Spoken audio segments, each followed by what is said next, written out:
Hello, my name is Gabriela Romero, and I'm going to talk about the impact of drug resistance during the well-known COVID-19 pandemic.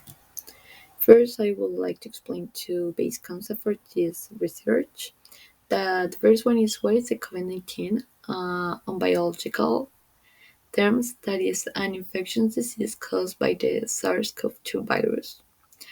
What makes this virus so special is that it spreads through the droppers and virus particles get into the air easily. So that's why health organizations make so clear statement about wearing masks. Because every time that we get outside, it's pretty common that we get in contact with this virus.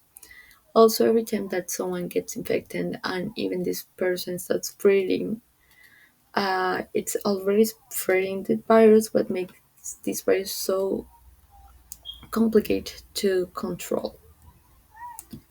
On the other hand, we have what is drug or antibiotic resistance. First, I would like to say that antibiotics are well known drugs that are made to attack and kill bacteria.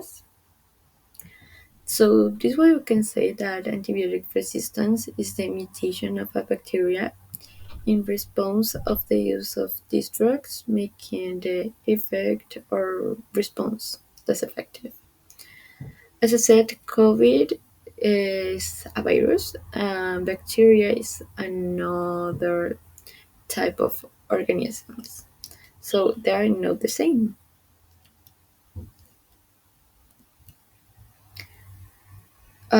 This way, antibiotics were prescribed for COVID-19 patients through antibiotics are not effective against virus. As explained before, COVID-19 is a complex system of virus that get in constant mutations and present change every time. Bacteria, they get mutations, but not that easily. So they also take time and they can be treated with antibiotics. So the main question for this presentation is how this affect during the pandemic.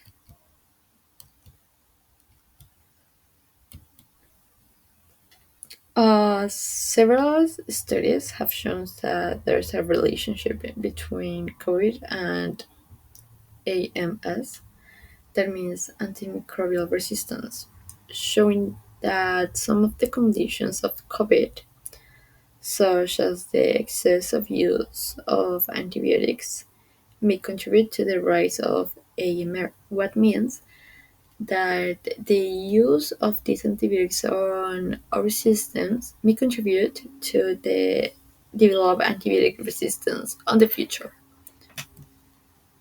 So the first observation for this study was the although the 72% of COVID patients, only 8 of them were hospitalized with COVID and found to suffer a bacterial infection. 1 minute, only 8 of them were using the antibiotics on the right way and making effect on them. So, what is so important to talk about AMR is because it's a health preoccupation or a health worry around the world.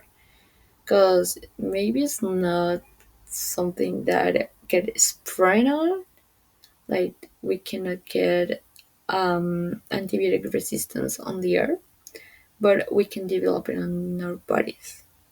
So also this can get several negative outcomes because there's a lot of bacteria infections that need to be treated with antibiotics.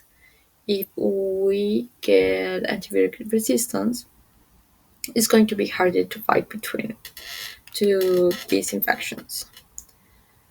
This way, there are some of these bacteria that they need to be treated with antibiotics. That's the one that we can say on the number three. Some of them, not all of them.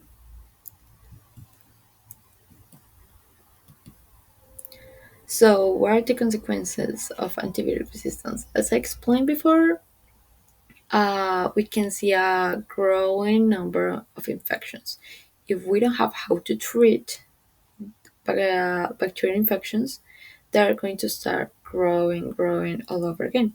Some of the most common ones are pneumonia, tuberculosis, and more.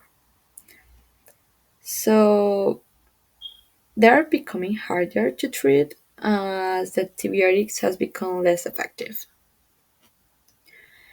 Also, other consequences is that antibiotic resistance leads to longer hospital stays, highest medical costs, and increased mortality because we don't have how to treat this disease. For these studies, we can say that many countries have phased out the use of antimicrobials for animals' growth promotion, focus on the optimized use of antimicrobials and preventing and testing treating animals' disease. What means is that they are trying to overweight courses of antibiotics, especially on animals.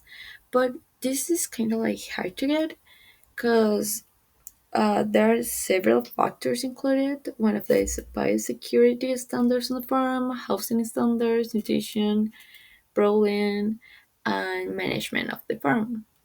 This is just in the agriculture industry. We are going to see more about pharmaceutical industry and medical industry around this presentation.